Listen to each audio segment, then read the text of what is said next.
सो बढ़िया। नमस्ते everyone. Welcome to Beth science and maths. यहाँ पर एक बहुत ही नई सीरीज अपन लोग स्टार्ट कर रहे हैं जिसका अपन ने नाम दिया है सनातन साइंस एंथुसियास्ट टॉक्स। जिसका बेसिक एम रहेगा कि कुछ बहुत ही क्यूरियस और इंटेलिजेंट माइंड्स के साथ हम यहाँ पे कुछ इंटरेक्शन करें, डिस्कशन करें, ताकि आपको कुछ वैल्यूएबल और कुछ बहुत ही इंटरेस्टिंग टॉक्स यहाँ पर सुनने को मिले, रदर देन कि जो नॉर्मल पॉडकास्ट होते हैं जिसमें क्वेश्चन और आंसर वाली सीरीज चलती है। इंस्टीड हम यहाँ पर प्रयास करेंगे कि उस क्यूरियोसिटी जो आपके अंदर पनप रही है उसको शांत किया जाए।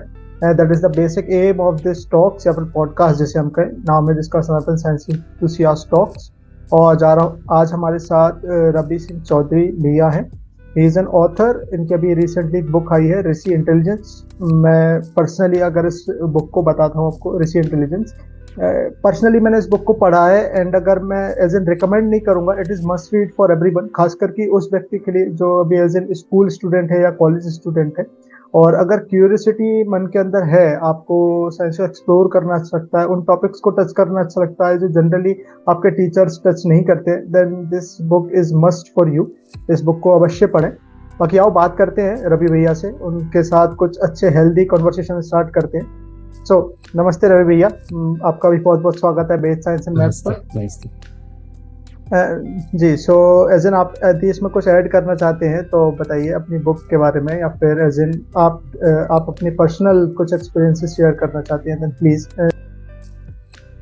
जी, ये जो मेरी जर्नी रही है ये लगभग 6-7 साल की है। ठीक है, तो मैं सबसे पहले गवर्नमेंट जॉब से फिर कृषि क्षेत्र में गया, फिर गौ पालन में गया, फिर वहां से संस्कृत शास्त्रों में गया कि जब कह रहे हैं कि कृषि प्रधान देश रहा है भारत, तो कृषि पर तो बहुत सारे काम हुए होंगे, है ना, तो उसके ऊपर जरूर कोई ना कोई इलेबोरेटिव टेक्स्ट जरूर होगा। तो फिर वहां से मेरी यात्रा पूरी प्रारंभ होती है वृक्षा आयुर्वेद की, आयुर्वेदा फॉर प्लांट्स है, पौधों के लिए आयुर्वेद। ठीक है, और वहां से फिर उसकी मेटाफिजिक्स और ये पूरा साइंस कैसे काम करता है जब हमारे पास माइक्रोस्कोप नहीं है, लेबोरेटरी नहीं है, तो ये कैसे डेवलप हुआ, ये पूरी क्यूरियोसिटी उस ओर मुझे ले गई कि जहां से मैंने दर्शन शास्त्र को एक्सप्लोर किया या प्राचीन साइंस विद्याओं को एक्सप्लोर किया।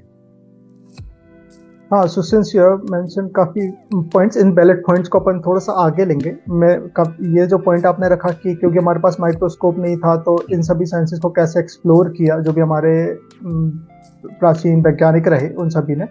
बट बिफोर दैट प्लीज थोड़ा सा इस बुक के बारे में बताइए कि how did you get this idea कि ऐसी कोई बुक होनी चाहिए या फिर एग्जिस्ट करनी चाहिए। वो उसकी नीड आपने क्यों समझी, वो एक्सप्लोरेशन आपने कब शुरू किया और कैसे आप इस कंक्लूजन पर पहुंचे कि ऐसी कोई बुक मैं लिखूंगा, प्लीज। जी, सबसे पहले कोई भी डिस्कवरी जब हो रही थी, पिछले 2-3 साल से मैं न्यूज में देखता था, तो एक क्राउड क्लेम करता था कि ये तो देखो हमारे वेदों में पहले से है ना। तो एक बात खटकती थी और मुझे भी लोग टोका करते थे कि आप लोग जब क्लेम करते हैं तो पहले क्यों नहीं क्लेम करते हैं, बाद में क्यों आ जाते हैं बताने के लिए कि ये तो वेद में भी था। पहले करेंगे तो क्रेडिट भी आपको मिलेगा और उसकी रेलेवेंसी भी बहुत बढ़ेगी। तो जब भी वेद की बात हो रही है, उपनिषद की बात हो रही है, शास्त्रों की बात हो रही है, तो उसमें कौन से वैसे अध्याय हैं, कौन सा वैसा पृष्ठ है जहां पर साइंस की बात हुई है, उसको तो पहले कलेक्ट किया जाए, उसको अलग पहले किया जाए। ठीक है, बुद्धि के ऊपर कितनी बात हुई है, क्योंकि ये जो विषय है वो है ऋषि इंटेलिजेंस। तो आर्टिफिशियल इंटेलिजेंस ऑलरेडी बूम कर रहा है पिछले 30-40 सालों से। तो ये था कि ह्यूमन इंटेलिजेंस रेलिवेंट रह पाएगा कि नहीं रह पाएगा अगर एआई इतना ओवर पावर कर जाएगा। तो वहां पर देखा कि शास्त्र में बुद्धि के ऊपर कितनी बात हुई है। ठीक है, अभी तक हम आध्यात्म पे बात करते आए हैं, ब्रह्म पे बात करते आए हैं, मोक्ष पर बात करते आए हैं, है ना।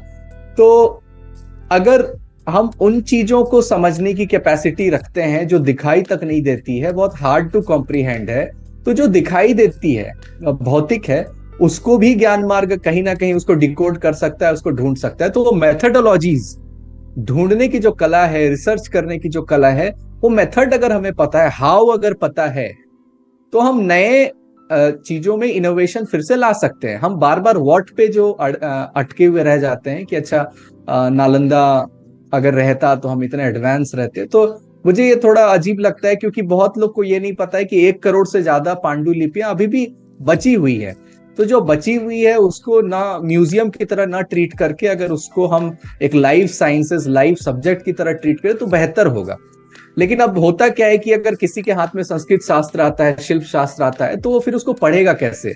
या तो संस्कृत डोमेन वाले साहित्य के होते हैं या साइंस वाले एडवांस संस्कृत नहीं जानते हैं। तो उस गैप को ब्रिज करने के लिए एक ऐसी पुस्तक की आवश्यकता थी जहां बुद्धि की बात हो, जहां विज्ञान की मेथोडोलॉजीज की बात हो और अप्लाइड साइंसेस की बात हो, ना कि ओनली थ्योरीज। बाद के जो चैप्टर्स उसमें अप्लाई कैसे हुए है वो विज्ञान, उस पर भी बात हुई है। ठीक है, तो ये मेरा जो है पूरा एक सोच था, थॉट था कि मैं एक कलेक्शन वर्क करूं सारे साइंटिफिक पार्ट का जो हमारे वेदों में है और दूसरे शास्त्रों में है। So how did you and up कि मेरे को एक ऐसा नाम रखना चाहिए ऋषि इंटेलिजेंस, मतलब इस नाम को आपने कैसे सोचा? उसके बारे में कुछ थोड़ा सा बताइए।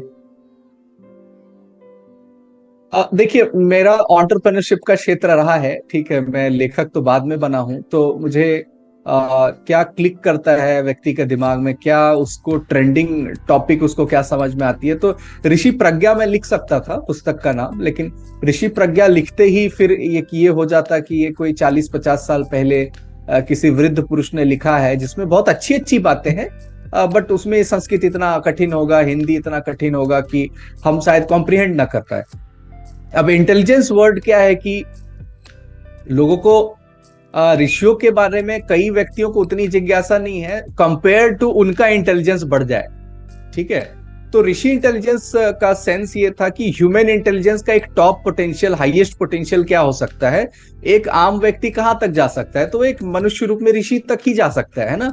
उसके बाद देवत्व है, फिर वो भगवत प्राप्ति करता है। तो ऋषि इंटेलिजेंस मतलब एआई के सिमिलर साउंड करता है, तो वो एक कॉन्टेम्परेरी हो जाता था। फिर आप समझ रहे हैं कि वो एक टाइटल, वो एक साउंड जो एक दिमाग को आती है तो वो क्लिक करती है कि क्या उसमें कुछ होगा, क्यूरियोसिटी जरूर जागती है।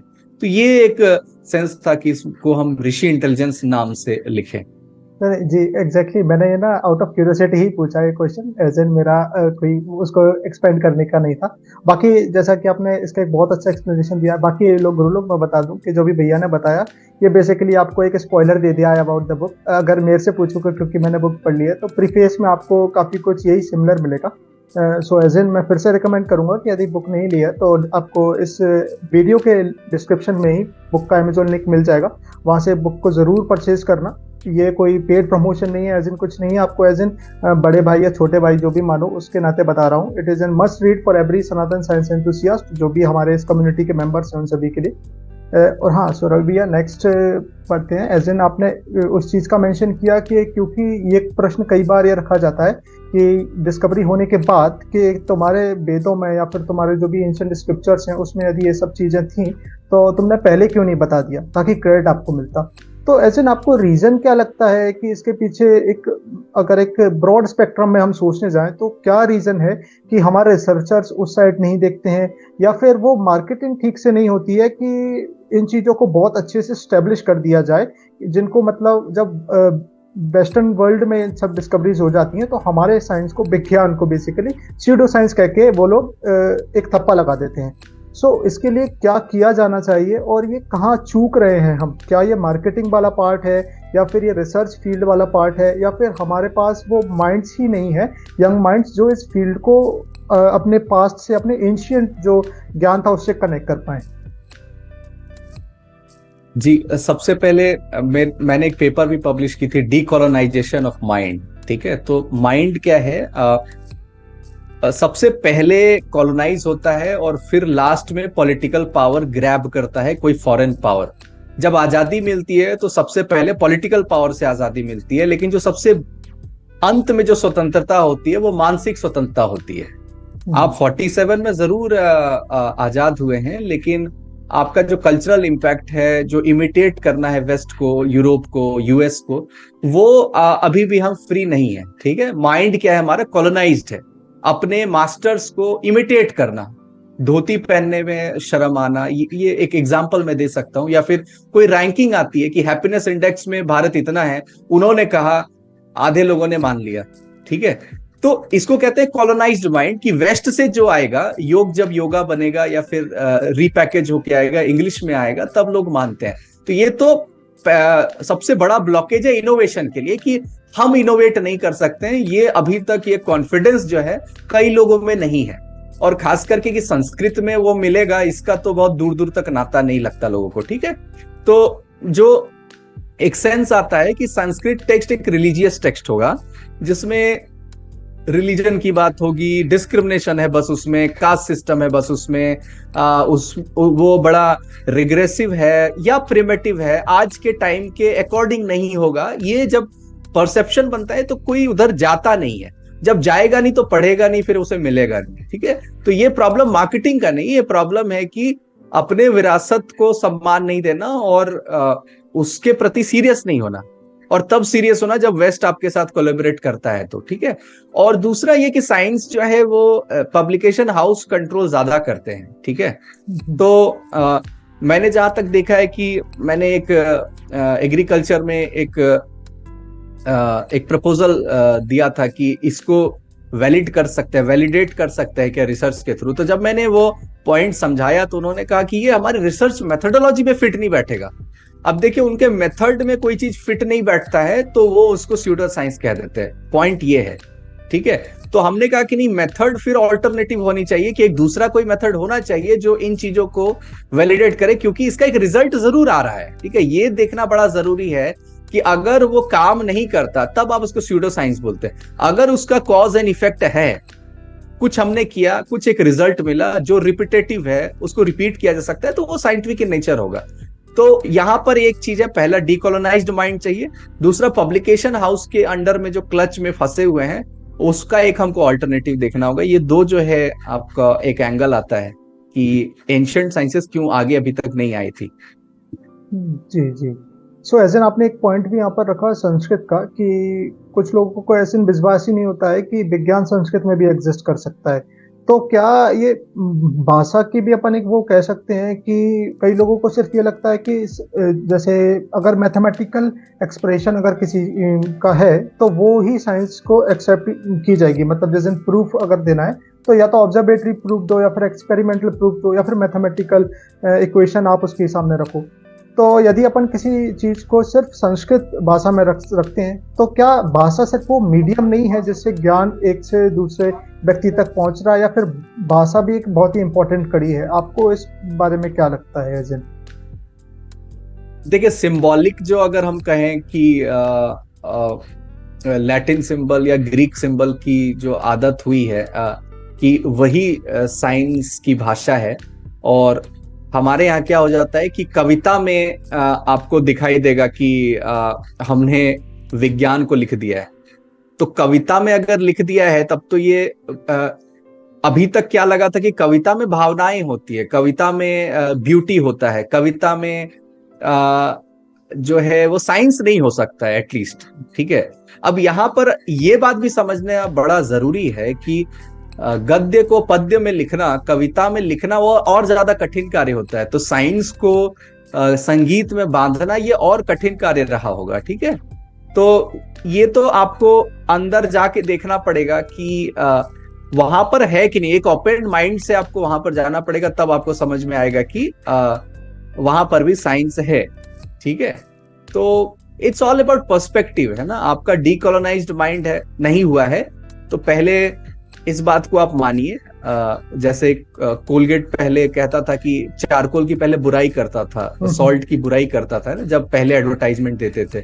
तो इट्स ऑल मार्केट, तो मार्केट के हिसाब से काम करता है, मतलब डिमांड अगर राइज होता है तो वो अपनी विचारधाराएं बदल लेते हैं, उनका वो बेस नहीं होता है, ठीक है। बट हमारा है, हमें देखना पड़ेगा कि आपके पास 1 करोड़ ग्रंथ है, ठीक है, रिपीटेटिव होंगे, उसकी कैटेगरी देखनी पड़ेगी, बहुत सारे यूनिक जो सब्जेक्ट्स है वो एक्सप्लोर करना पड़ेगा, लेकिन पहले आए तो। जी नहीं, एज एन ना ये मैंने पॉइंट इसलिए रखा क्योंकि नेक्स्ट क्वेश्चन मेरा ये था, हाइपोथेटिकली बात करें, लोग ऐसा पॉइंट रखते हैं कि ब्रह्मांड की जो भाषा है वो मैथमेटिक्स है, mathematics is the language of universe, उसी में साइंटिस्ट भी स्टडी करते हैं, उन एक्सप्रेशन में ही वो विज्ञान को समझाते हैं, ब्रह्मांड के विज्ञान को समझाने का प्रयास करते हैं।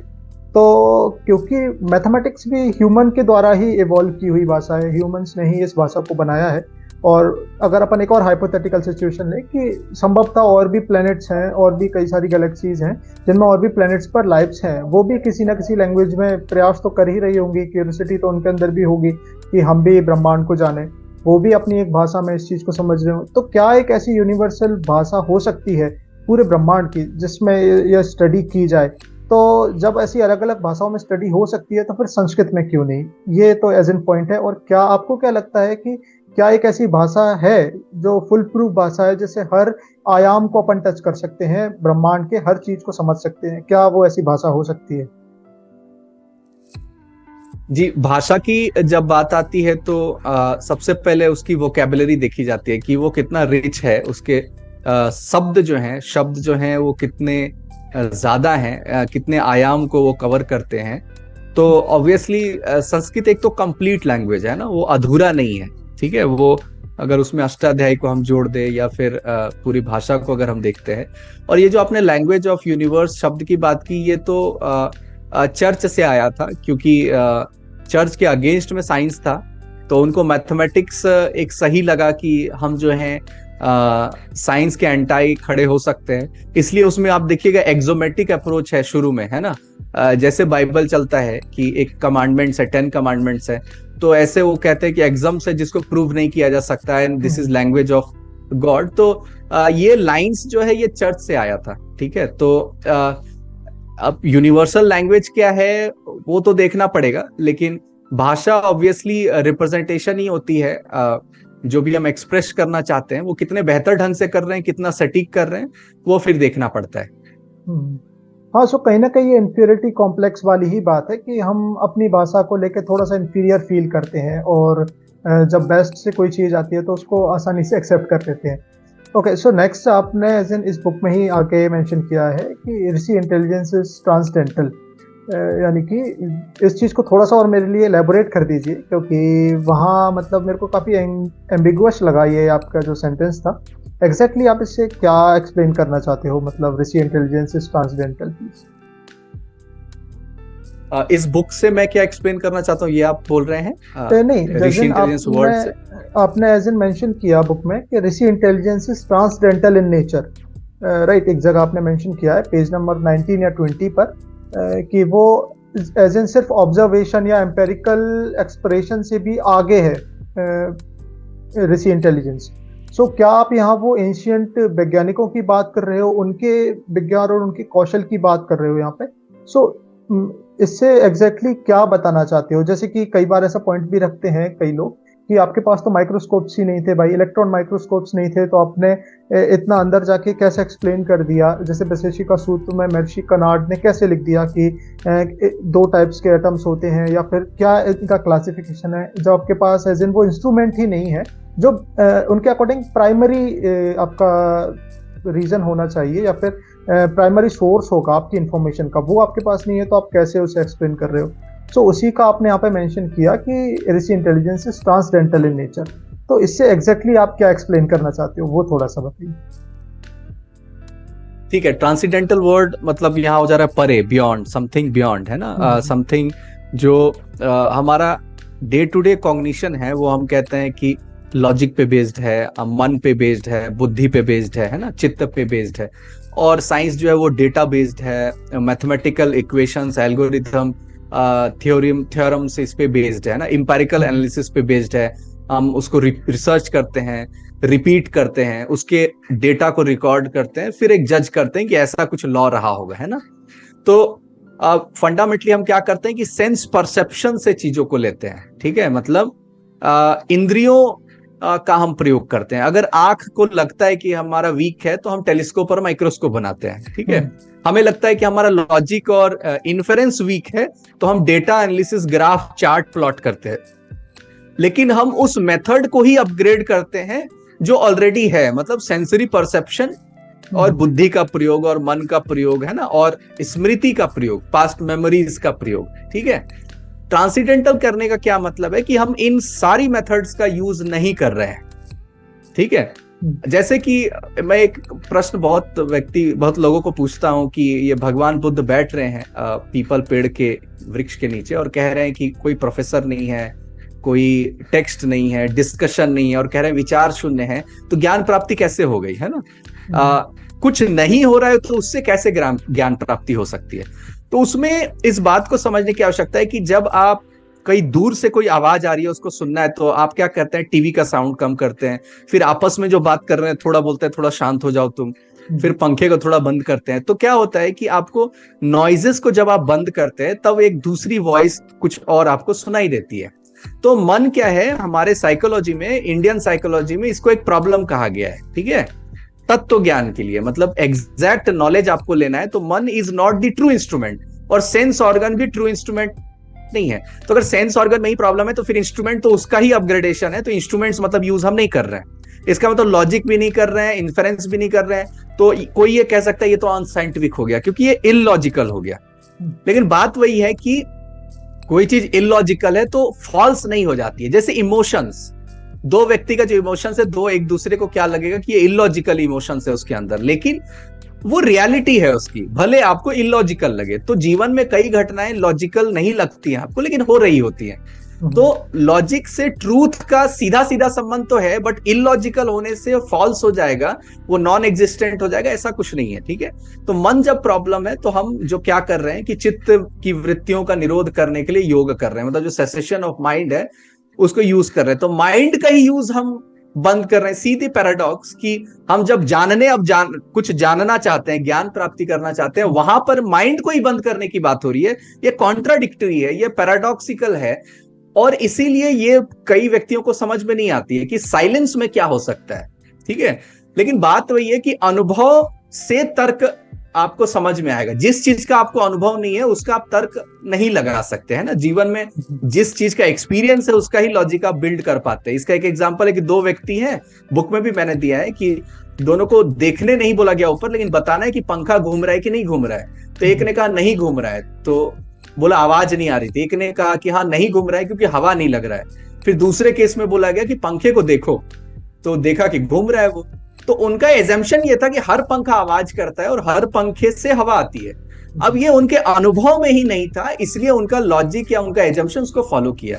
तो वेद या कोई भी ज्ञान आप तब तक उसको मानेंगे नहीं जब तक आपके एक्सपीरियंस में नहीं है और आपके डे टू डे लाइफ को इन्फ्लुएंस नहीं कर रहा है। तो आसान भाषा में हम क्या कह रहे हैं कि ये ट्रांसीडेंटल इन नेचर है, क्योंकि इसमें जो नोन मेथड्स है उसका यूज नहीं है। तो नोन मेथड्स का यूज नहीं है तो कुछ बियॉन्ड है, तो बियॉन्ड है तो ट्रांसीडेंटल है।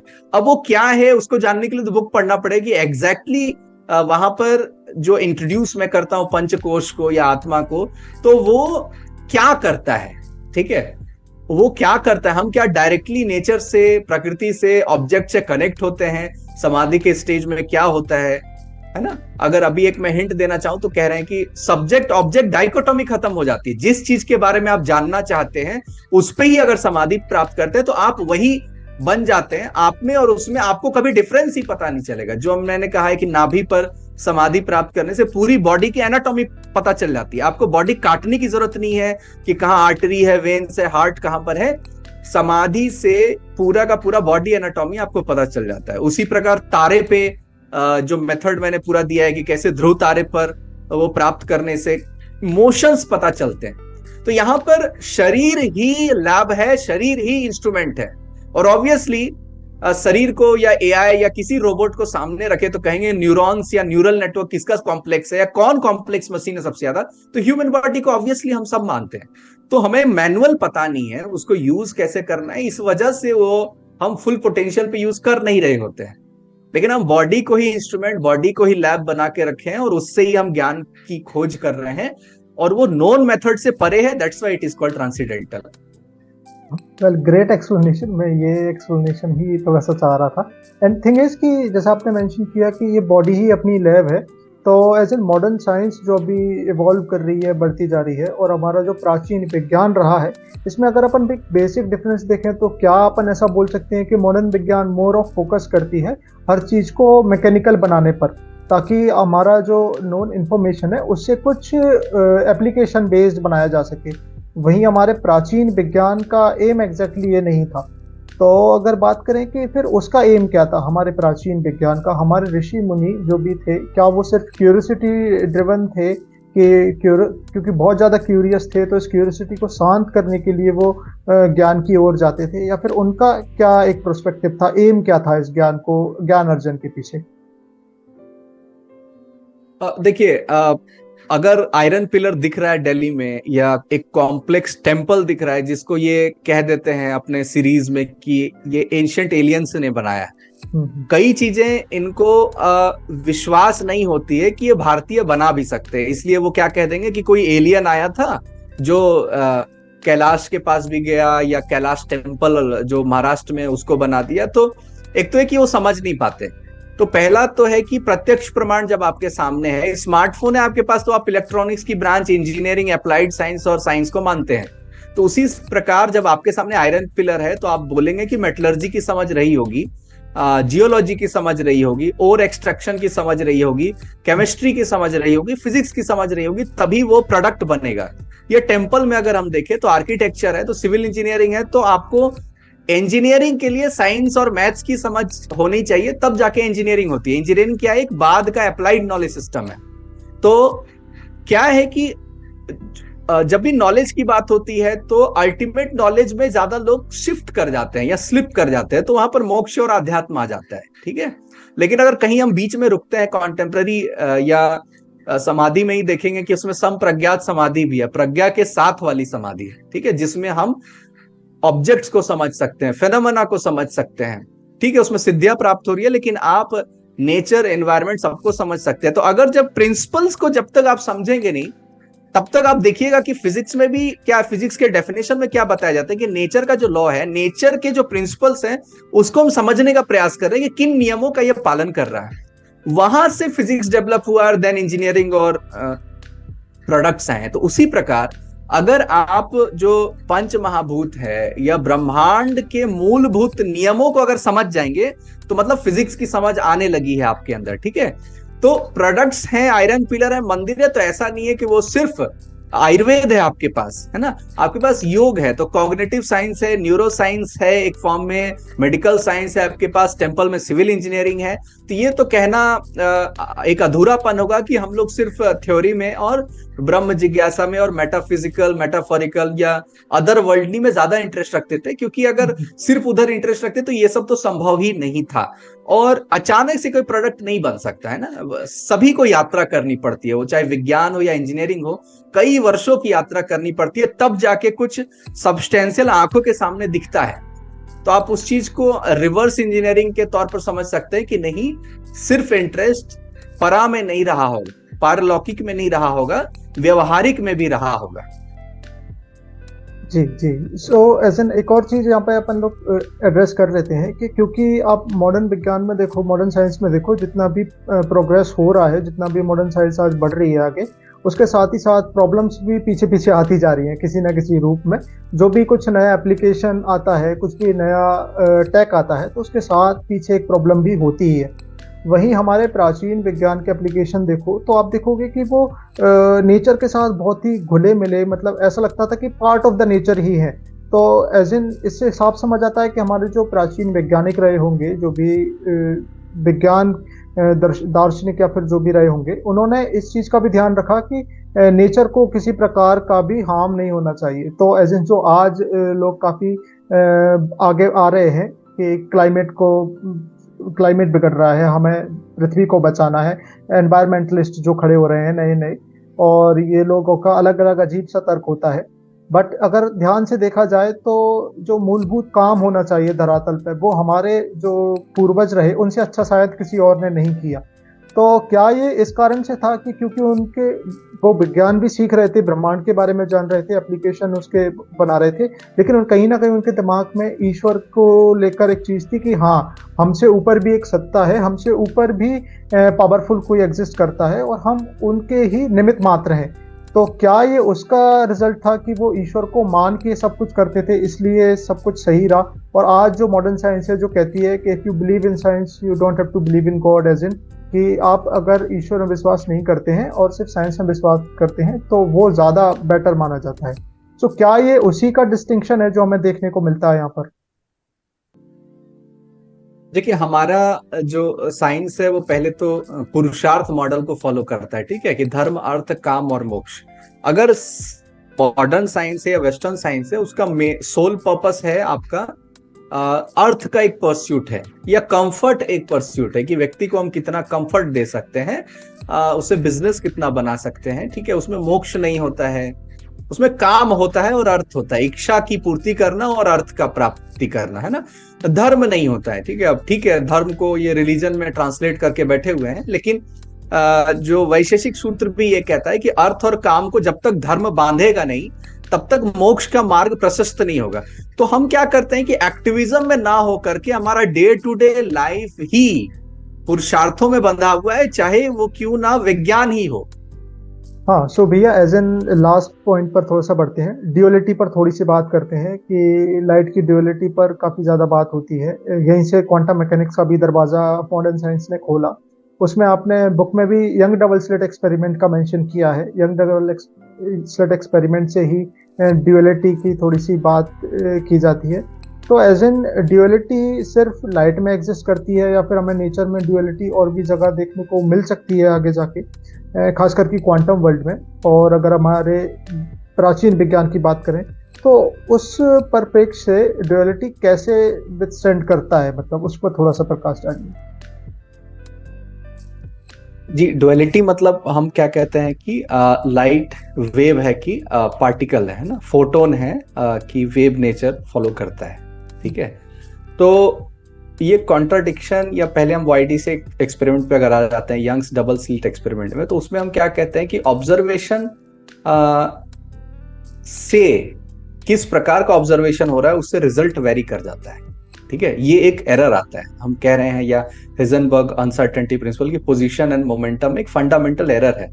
अब पोजीशन को करने जाएंगे तो मोमेंटम में एरर आ जाएगा, मोमेंटम करने जाएंगे तो पोजीशन में एरर आ जाएगा। तो मतलब ये मान के चलते हैं कि अब एक हम स्टेज पे पहुंच गए हैं जहां पर एरर को हम ठीक नहीं कर पा रहे हैं, ठीक है। अगर हम इस बात को अगर हम समझना चाहें, ठीक है। तो यहां पर वैशेषिक सूत्र क्या कर रहा है कि वो जब द्रव्य की डेफिनेशन करता है तो द्रव्य में वो मन और आत्मा को भी जोड़ता है। मतलब ये कुछ ऐसा फिजिक्स है जिसमें ऑब्जर्वर को वो इंक्लूड करता है, ठीक है।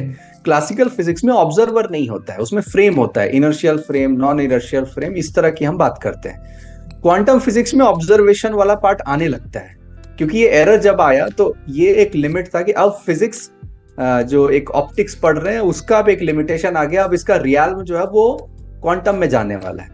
तो वैशेषिक ये कहेगा कि क्योंकि इसमें आपने चेतना को अपने सिस्टम में इंक्लूड नहीं किया, आपने जो एक क्लोज सिस्टम बनाया उसमें जड़ तत्व को आपने, मैटर को आपने सिर्फ जो है इंक्लूड किया, कंसिडर किया, ठीक है। लेकिन जब हम वैशेषिक में देख रहे हैं कि हम उसमें मन और चेतना इनको भी इंक्लूड कर रहे हैं, कॉन्शियसनेस को भी इंक्लूड कर रहे हैं, तो उस वजह से, क्योंकि हम उसको इंक्लूड नहीं करते हैं उस वेरिएबल को, उस वजह से वो एरर आता है।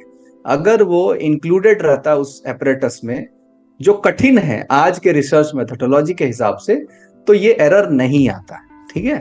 तो चेतना, observer and observer, observation and observer जो हम कहते हैं कि ज्ञाता और ज्ञेय, ठीक है, दृष्टा और दृश्य, इन सब का जो संस्कृत में जो हम कहते हैं डुअलिटी, ये समाधि में यही खत्म हो जाती है, समाप्त हो जाती है, ठीक है। जो जानने वाला है और जिसको जाना जा रहा है, ये दोनों जब एक हो जाते हैं तभी हम कहते हैं समाधि की स्थिति प्राप्त हुई। जब तक नहीं प्राप्त हुई ये दोनों अलग होते हैं, और अलग होते हैं तो उसमें माया है, माया है तो आप तत्व ज्ञान नहीं प्राप्त कर पाएंगे, अविद्या है तो एग्जैक्टनेस नहीं आएगी आपके किसी भी नॉलेज में, ठीक है। तो डुअलिटी तो फंडामेंटली एग्जिस्ट करती ही है, लेकिन उसके आगे, उससे परे जाने के लिए इंस्ट्रूमेंट्स कैपेबल नहीं है, मैथमेटिक्स और साइंस कैपेबल नहीं है। वहां पर जो है ऑब्जर्वर को ही एफर्ट लगाना पड़ता है उसके बियॉन्ड जाने के लिए, ठीक है। ऑब्जर्वर को ही एफर्ट लगाना पड़ता है। तो चेतना क्या है, बुक में भी मैंने मेंशन किया है कि सांख्य दर्शन का जो पर्सपेक्टिव है कि consciousness is fundamental property, inherent property of the universe and independent property. मतलब इसको मैटर की आवश्यकता नहीं होती है, ये इंडिपेंडेंटली भी एग्जिस्ट करता है, ठीक है। तो ये मतलब आत्मा का जो प्रयोग है वो, या आत्म साक्षात्कार जो शब्द हम प्रयोग करते हैं, उसका जब हम कहते हैं कि सेल्फ रियलाइजेशन हुआ, तो वहां पर तो हम कह दे रहे हैं कि मुक्ति और ब्रह्म और भगवान को जानने की यात्रा है। लेकिन वो जब हम बात कर रहे हैं तो हम वहां पर फंडामेंटली बात कर रहे हैं ट्रांसेंडेंटल जाने की, जो इन डुअलिटी के बैरियर को तोड़ता है, ठीक है। तो पहले तो द्वैत हम कहेंगे, लेकिन एग्जैक्टली हम फिर आगे जाके अद्वैत फिर बोलने लगते हैं। तो सृष्टि जो है वो द्वैत रूप में ही प्रतीत होती है, वैसे ही डुअलिटी ही प्रतीत होती है, दिखाई देती है। लेकिन एक स्टेज आता है ऑब्जर्वेशन का जहां पर ये डुअलिटी एग्जिस्ट नहीं करती है। ठीक है। ग्रेट ग्रेट, मतलब ये अभी तक का परफेक्ट एक्सप्लेनेशन है जो मेरे को मिला है ड्यूअलिटी पर। काफी अच्छा टॉपिक है और इस पे काफी लंबा डिस्कशन चल सकता है, but it was really great talking to. काफी अच्छा एक डिस्कशन हुआ। थैंक यू भैया, बहुत बहुत धन्यवाद आपका बेथ साइंस एंड मैथ्स पर आने का। एंड एक काफी हेल्दी कन्वर्सेशन यहाँ पर बिल्ड हुई। आई होप गुरु लोग आप लोगों को भी कुछ अच्छा सीखने को वैल्यूएबल यहाँ पर मिला होगा इस कन्वर्सेशन से। इनके जो भी आपके ओपिनियंस हैं या फिर सजेशंस हैं इस टॉक्स को लेकर, वो आप कमेंट सेक्शन में ज़रूर बताना। अपन लोग इसको ऐसे ही कंटिन्यू करेंगे और भी काफ़ी ऐसे इंटेलिजेंट माइंड्स से इंटरेक्शन होगा। और रवि भैया को तो अपन लोग यहाँ पर रखने ही वाले हैं, इनसे हम कंसिस्टेंटली और भी ऐसे टॉक्स करते रहेंगे। बाकी हाँ, ये बुक जो है ऋषि इंटेलिजेंस, इसको आप अवश्य पढ़ें। आपको इसका अमेजोन लिंक इस वीडियो के डिस्क्रिप्शन में ही मिल जाएगा। अवश्य इस बुक को खरीदे। इसकी कॉस्ट एज इन, अगर आपको नहीं पढ़ना है, आपको लगता है कि अब मैं बड़ा हो गया हूँ, तो इसको खरीद के रखो। आपके आगे आने वाले बच्चे इसको पढ़ेंगे जब स्कूल जाएंगे तो, या फिर आपके घर में कोई छोटा भाई बहन होगा वो पढ़ सकता है इसको। जैसे ही बच्चा क्लास 10 पार करता है, इस बुक को उसके हाथ में थमा दीजिए। हर एक चीज़ उसको समझ आएगी। क्लास 11th में 12th में जैसे ही ऑप्टिक्स पढ़ते हैं तो काफ़ी सारी चीज़ें ये सब ग्रैब करने लग जाता है curious mind. So thank you for listening everyone, बहुत बहुत धन्यवाद आपका।